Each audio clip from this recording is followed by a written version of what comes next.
जय श्री राधे कृष्ण। प्रिय मित्रों, वीडियो को शुरू करने से पहले आइए प्रार्थना करें।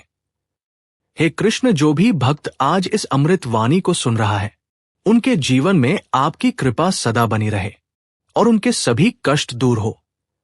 मित्रों, इस अद्भुत वाणी को सुनने से पहले अपने विचार और भक्ति व्यक्त करते हुए नीचे कमेंट में राधे राधे जरूर लिखिए। आपकी भक्ति हमारी इस यात्रा को और भी अद्भुत बनाएगी। यदि आप हमारे चैनल कर्म प्रवाह पर नए हैं तो अभी सब्सक्राइब करें और घंटी दबाएं ताकि हर भक्ति यात्रा में आप हमारे साथ रहे। श्री कृष्ण कहते हैं कि असफलता के पीछे सबसे बड़ी वजह क्या होती है? ना तो हमारी मेहनत की कमी, ना ही हमारी प्रतिभा की कमी, बल्कि असली कमी होती है एकाग्रता की, यानी फोकस की। हम सब ने कभी ना कभी ये महसूस किया है कि हम काम तो कर रहे हैं पर मन कहीं और भाग रहा होता है। शरीर बैठा होता है किताबों के पास, लेकिन ध्यान भविष्य की चिंता, पुरानी बातें या सोशल मीडिया की दुनिया में भटक रहा होता है। गौतम बुद्ध ने कहा है, जिस तरह एक तीर सिर्फ तभी लक्ष्य पर लगता है जब धनुष एकाग्र हो, वैसे ही इंसान सिर्फ तभी सफल होता है जब उसका मन एक जगह पर टिके। आज के इस शोरगुल भरे जीवन में, जहां हर पल मोबाइल की नोटिफिकेशन, सोशल मीडिया का स्क्रॉल और हर चीज का एक साथ पीछा करने की आदत हमें बना चुकी है, बिजी वही बुद्ध कहते हैं, एकाग्रता ही सफलता की असली चाबी है। आज मैं आपको गौतम बुद्ध की 3 ऐसी कहानियां सुनाने जा रहा हूं जो हमें सिखाती हैं कि कैसे ध्यान को एक दिशा में लगाकर हम असंभव को भी संभव बना सकते हैं। हर कहानी एक दीपक है जो आपके अंदर की भटकन को रोशनी में बदल सकता है। तो चलिए शुरू करते हैं और समझते हैं बुद्ध के दृष्टिकोण से ध्यान और सफलता का रहस्य। पहली कहानी शुरू करते हैं। बौद्ध भिक्षु एक पार्क में आराम कर रहे थे। वहां उन्होंने एक लड़के को देखा जो एक खाली पेज पर कठिन श्लोक लिखने की कोशिश कर रहा था, लेकिन गलतियों के कारण बार बार पेज फाड़ रहा था और हर बार नए पेज से शुरू कर रहा था।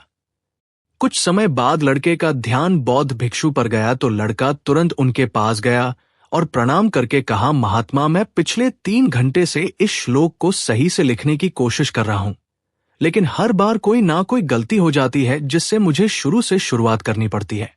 मुझे समझ नहीं आ रहा कि मैं क्यों नहीं लिख पा रहा हूं। बौद्ध भिक्षु मुस्कुराए और बोले, बेटा, केवल फोकस की कमी के कारण ऐसा हो रहा है, क्योंकि एक साधारण इंसान अपनी ज्यादातर ऊर्जा बेकार की बातों और आदतों में लगा देता है, इसलिए लगातार मन भटकता है।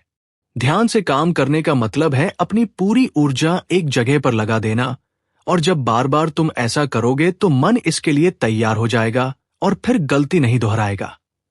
लड़के ने पूछा, महात्मा, अगर मन बार बार भटक रहा हो तो मैं एक काम में ध्यान कैसे लगाऊं? बौद्ध भिक्षु ने पूछा, तुम लिखते समय जरूर किसी व्यक्ति या घटना के बारे में सोच रहे हो।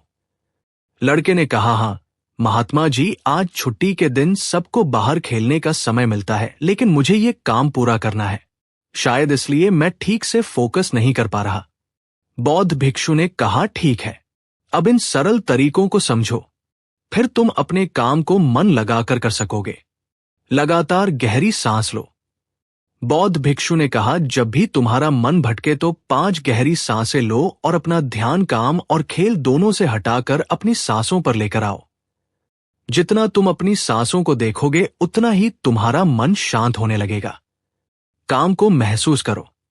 जब तुम लिख रहे हो तब सब कुछ बारीकी से महसूस करो, जैसे पेन तुम्हारे हाथ को छू रही है, और लिखते समय जो आवाज हो रही है उसे भी ध्यान से सुनो। जब तुम सभी चीजों पर बारीकी से गौर करोगे तो ध्यान भटकना कम हो जाएगा और तुम्हारा मन और शरीर केवल एक काम में लगा रहेगा।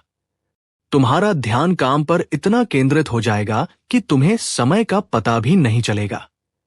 जब लड़के ने बौद्ध भिक्षु की बात मानी और गहरी सांसें लेते हुए फिर से लिखना शुरू किया तो उसने पाया कि अब उसकी गलतियां कम हो रही थी और उसका काम भी जल्दी पूरा हो गया।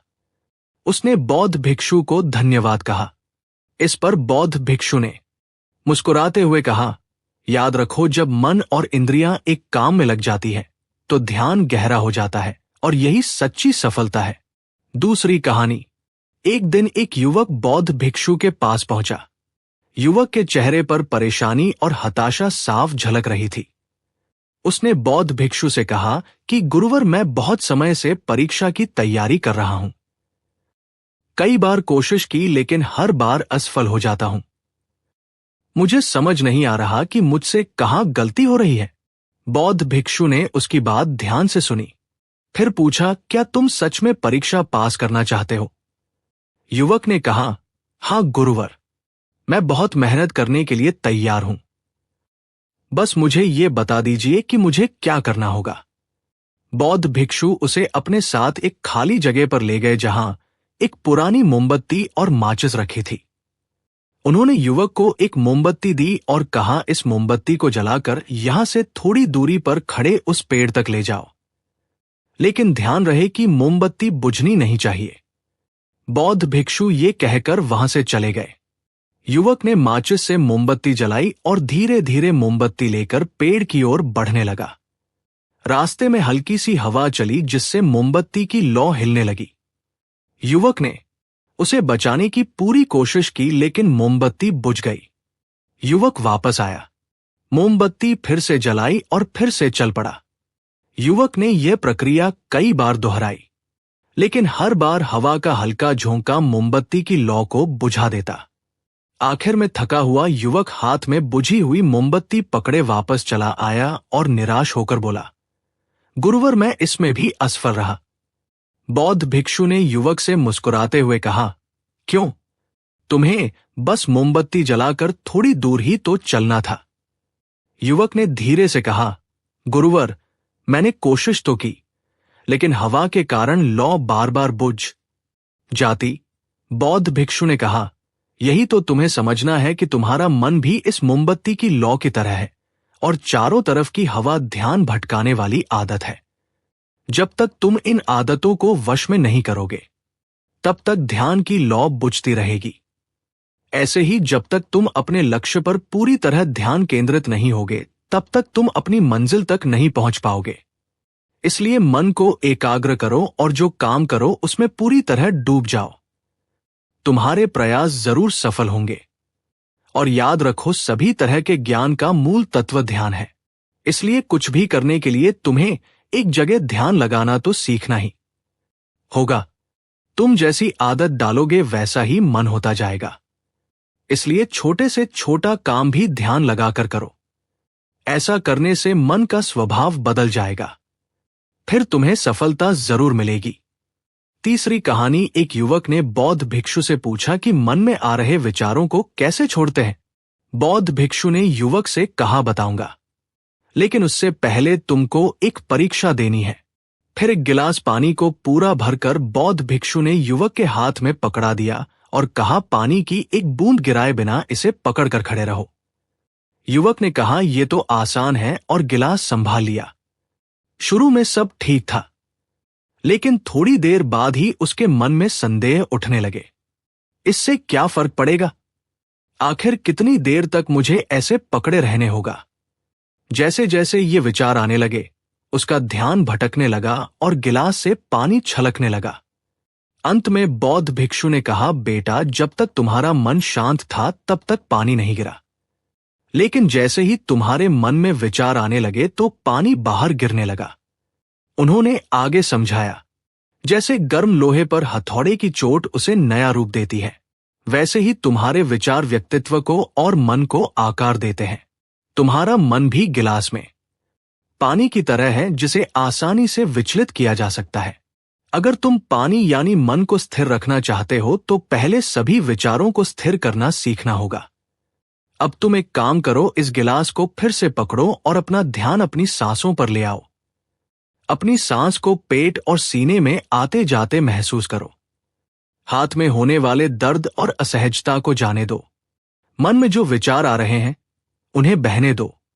खुद को याद दिलाओ कि तुम विचार नहीं हो, बल्कि उन्हें दूर से देखने वाले इंसान हो। ऐसा याद रखने से विचार आकर चले जाएंगे, लेकिन मन को विचलित नहीं कर पाएंगे। थोड़ी देर तक युवक ने इस अभ्यास को जारी रखा और गिलास से एक भी बूंद गिराए बिना खड़ा रहा। बौद्ध भिक्षु ने कहा, इस तरह ध्यान से अभ्यास करते रहो। धीरे धीरे तुम्हारा मन शांत होने लगेगा और तब कोई भी कठिन काम करना तुम्हारे लिए स्वाभाविक हो जाएगा। इसके बाद वो युवक बौद्ध भिक्षु को धन्यवाद कहकर घर लौट गया। दोस्तों, उम्मीद है कि आपने आज की इस वीडियो से जरूर कुछ ना कुछ सीखा होगा।